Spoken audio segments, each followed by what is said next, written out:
Wajah-wajah ini, yang pernah dipenuhi dengan harapan dan mimpi, kini hanya meninggalkan cerita tragis yang tak bisa dilupakan.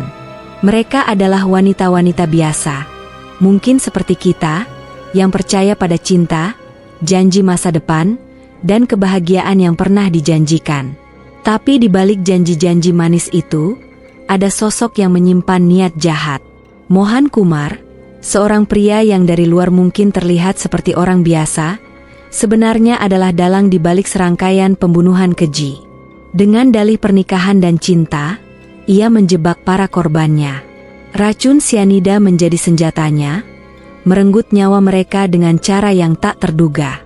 Wanita-wanita ini, yang seharusnya menikmati masa depan yang cerah, malah menghadapi nasib tragis. Bagaimana seseorang bisa begitu kejam? Apa yang membuat seorang pria memilih jalan seperti ini, mengorbankan begitu banyak nyawa tanpa rasa bersalah? Kisah Mohan Kumar bukan hanya tentang pembunuhan, tapi tentang bagaimana satu orang bisa menghancurkan begitu banyak kehidupan tanpa rasa iba.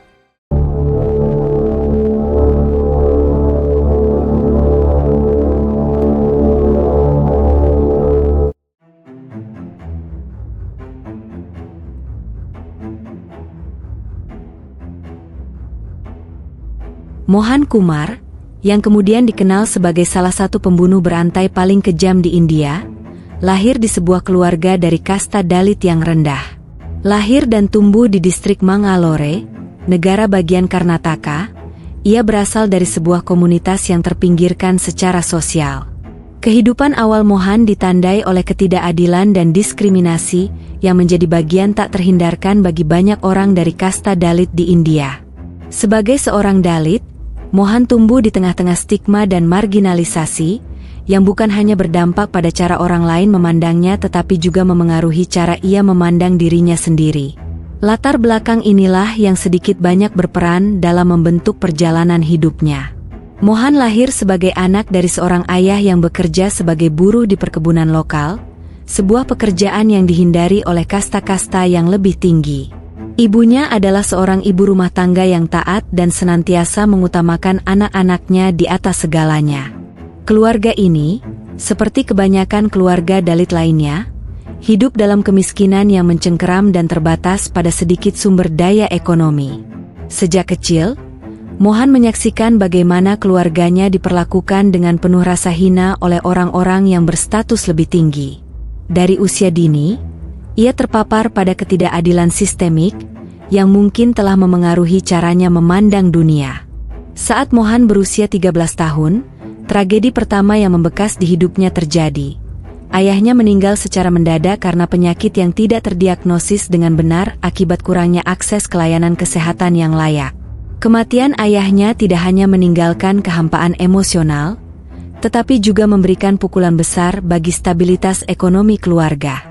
Sebagai anak tertua di keluarganya, Mohan merasa terpanggil untuk membantu ibunya menjaga adik-adiknya. Tanggung jawab yang mendadak ini memaksanya untuk tumbuh lebih cepat daripada anak-anak seumurannya. Ketika ayahnya meninggal, Mohan mulai bekerja paruh waktu untuk membantu menafkahi keluarganya. Ia melakukan berbagai pekerjaan kasar, mulai dari bekerja di ladang hingga menjadi pekerja bangunan. Kehidupan yang penuh kerja keras ini membuatnya semakin memahami bahwa dunia tidak berpihak pada orang-orang dari kasta seperti dirinya. Pengalaman ini mungkin menjadi salah satu faktor yang mengembangkan perasaan frustrasi dan ketidakadilan dalam dirinya, perasaan yang di kemudian hari berubah menjadi amarah dan kebencian yang mendalam terhadap orang-orang di sekitarnya. Terlepas dari keadaan hidup yang sulit, Mohan merupakan seorang anak yang cerdas. Ibunya selalu mendorongnya untuk mengejar pendidikan, percaya bahwa itu adalah satu-satunya jalan keluar dari kemiskinan. Di usia 18 tahun, Mohan berhasil menyelesaikan sekolah menengah atas dan diterima di sebuah perguruan tinggi lokal untuk mendapatkan gelar sarjana di bidang pendidikan. Bagi keluarga Mohan, pencapaiannya dalam dunia pendidikan ini merupakan sebuah kebanggaan besar. Meskipun ia seorang Dalit, ia berhasil melampaui batas-batas sosial dan ekonomi yang biasanya menghalangi kaum dari kastanya untuk menempuh pendidikan lebih tinggi. Setelah menyelesaikan pendidikan, Mohan memulai karirnya sebagai guru di sebuah sekolah dasar di Karnataka. Sebagai seorang guru, ia dikenal sebagai pria yang cerdas dan memiliki kemampuan mengajar yang baik. Ia dihormati oleh rekan-rekan sejawatnya, meskipun tetap di bawah bayang-bayang status kastanya. Karir sebagai guru memberinya stabilitas ekonomi yang lebih baik, meskipun tetap tidak cukup untuk membebaskannya sepenuhnya dari cengkeraman kemiskinan. Namun, di balik citra luar yang terhormat itu, ada sisi gelap dalam diri Mohan yang perlahan mulai muncul.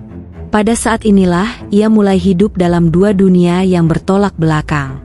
Di satu sisi, ia adalah seorang guru yang dihormati, seorang suami, dan ayah dari dua anak. Namun di sisi lain, ia mulai menunjukkan tanda-tanda perilaku manipulatif dan tidak bermoral.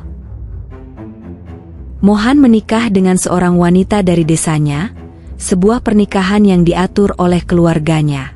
Dari pernikahan ini, ia memiliki dua anak. Namun, kehidupan pernikahan Mohan bukanlah kehidupan yang harmonis.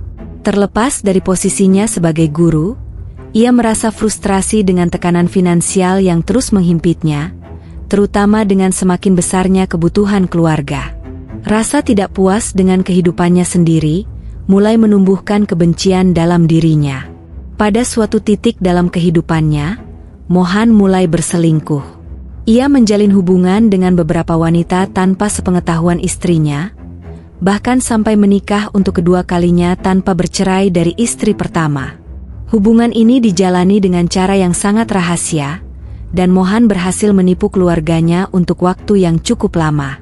Setelah beberapa tahun bekerja sebagai guru, Mohan memutuskan untuk mengundurkan diri dari pekerjaannya.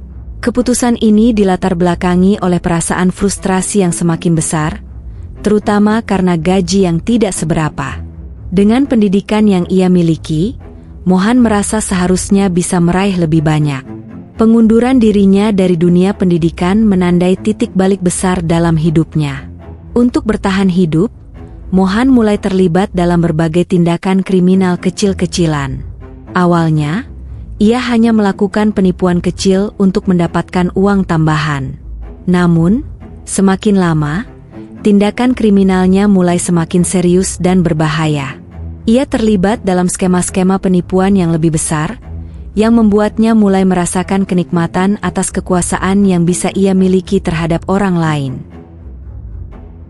Mohan Kumar adalah pria dengan kemampuan bicara yang manis dan pesona yang memikat, terutama bagi para gadis muda yang ia targetkan di tempat-tempat umum seperti stasiun bus, kuil, dan area ramai lainnya. Wilayah operasinya tersebar luas, mulai dari Mysore, Madikeri, Hassan, Bangalore, hingga kuil Kolur. Ia adalah sosok manipulatif yang dengan lihai memanfaatkan kelemahan emosional para gadis, serta kondisi ekonomi mereka, untuk memenuhi ambisi gelapnya. Setiap kali ia mendekati korban, modus operandi Mohan hampir selalu sama. Dengan janji pernikahan yang tampak tulus dan menawarkan sebuah masa depan, ia menarik hati para gadis muda. Lebih dari itu, ia merayu dengan menawarkan sesuatu yang sangat menarik bagi keluarga miskin, pernikahan tanpa mahar. Di banyak masyarakat India, mahar masih menjadi tradisi yang berat bagi keluarga yang tidak mampu, sehingga tawaran ini terdengar sangat menggoda dan mempercepat kepercayaan mereka terhadap Mohan. Setelah berhasil menguasai hati para gadis, ia melanjutkan rencananya dengan membawanya ke sebuah kuil untuk melakukan upacara pernikahan sederhana. Dengan menggunakan ritual agama sebagai alat pembenaran, Mohan memastikan bahwa para korbannya merasa aman dan percaya bahwa hubungan mereka sah secara spiritual. Namun, di balik fasad kesucian ritual tersebut, Mohan sudah menyiapkan langkah selanjutnya yang lebih keji. Setelah upacara pernikahan, Mohan tidak langsung menunjukkan niat aslinya. Ia akan mengajak korban menginap di pondok kecil, di mana ia memaksa mereka untuk berhubungan intim dengan dalih sebagai kewajiban suami istri. Setelah malam itu, saat pagi menjelang, rencana akhir Mohan mulai dijalankan. Mohan dengan tenang membawa gadis-gadis tersebut ke halte bus, memberikan mereka bubuk yang ia klaim sebagai obat anti kehamilan. Dengan alasan keamanan selama perjalanan, Ia juga meminta mereka untuk melepaskan perhiasan emas mereka dan menyimpannya, membuat mereka semakin merasa bahwa ini adalah bagian dari kepeduliannya. Para korban yang tidak curiga dan merasa sepenuhnya percaya pada pria yang baru saja mereka nikahi, menelan bubuk tersebut di dalam toilet halte bus. Namun, bubuk itu bukanlah obat biasa. Bubuk yang mereka minum adalah sianida, racun mematikan yang bekerja cepat, membunuh dalam hitungan menit. Para gadis ini, yang mungkin saat itu membayangkan masa depan mereka bersama, suami mereka, akhirnya meninggal dalam penderitaan yang mengerikan, tergeletak tak bernyawa di dalam toilet umum.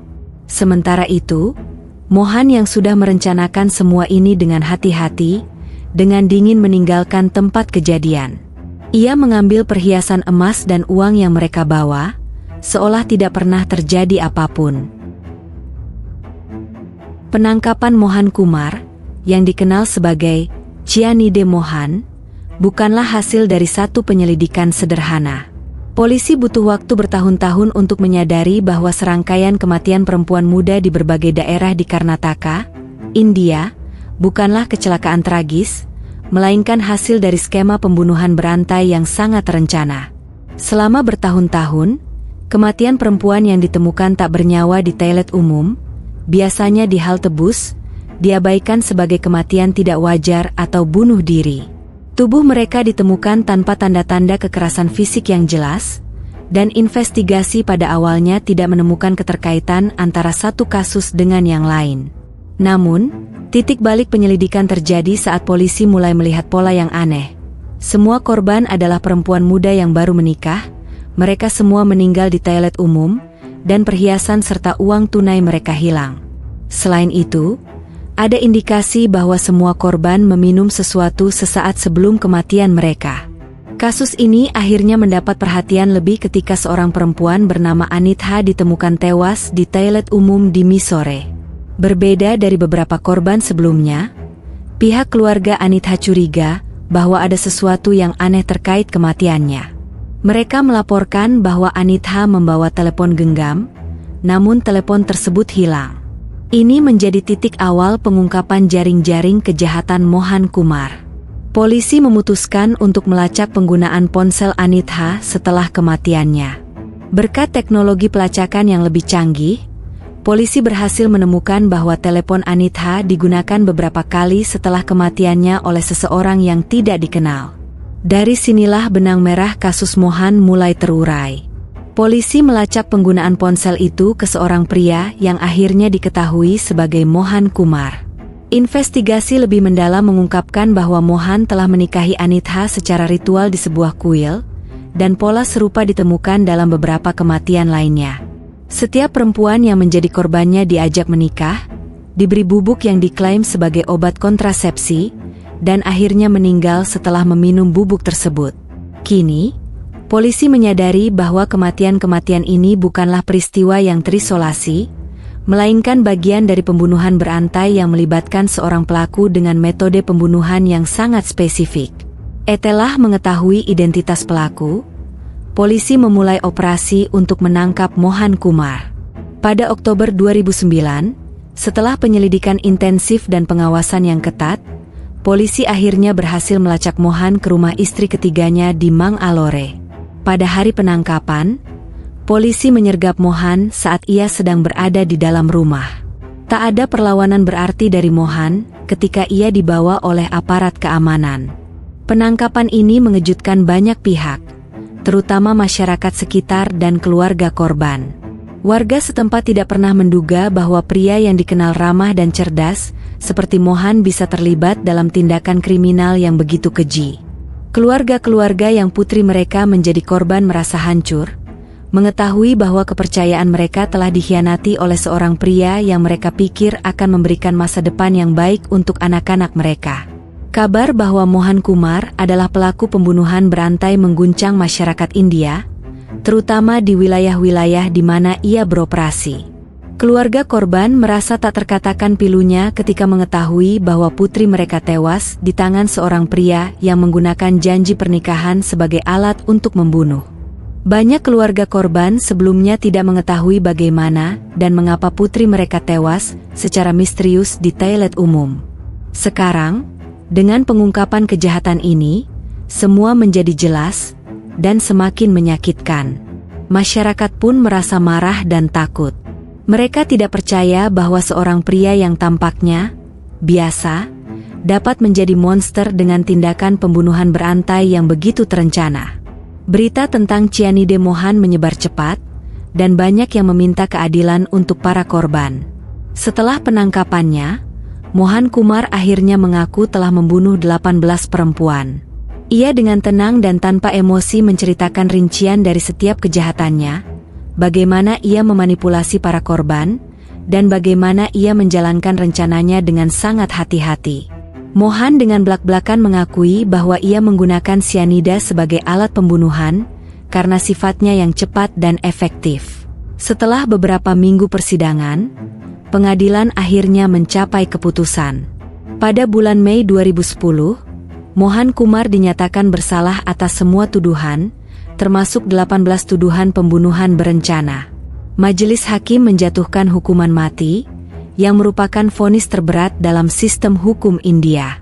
Hakim menyatakan bahwa tindakan Mohan sangat kejam dan tidak bisa diterima dalam masyarakat, serta menunjukkan bahwa ia tidak menunjukkan rasa penyesalan atas perbuatannya. Reaksi masyarakat terhadap vonis Mohan sangat emosional. Banyak yang merasa puas dengan keputusan pengadilan, sementara yang lain merasa bahwa sistem hukum harus melakukan lebih banyak lagi untuk melindungi perempuan. Organisasi-organisasi sosial yang peduli dengan isu kekerasan terhadap perempuan menganggap vonis ini sebagai langkah positif, tetapi mereka juga menekankan perlunya peningkatan kesadaran dan pendidikan untuk mencegah kekerasan terhadap perempuan. Beberapa anggota keluarga korban menyatakan keinginan untuk menuntut ganti rugi dari Mohan, tetapi mereka juga mengakui bahwa tidak ada jumlah uang yang dapat menggantikan kehilangan mereka. Tuntutan lebih lanjut muncul dari masyarakat yang berharap pemerintah akan lebih serius dalam menangani kasus-kasus kekerasan terhadap perempuan, dengan memberikan perlindungan dan dukungan yang lebih baik.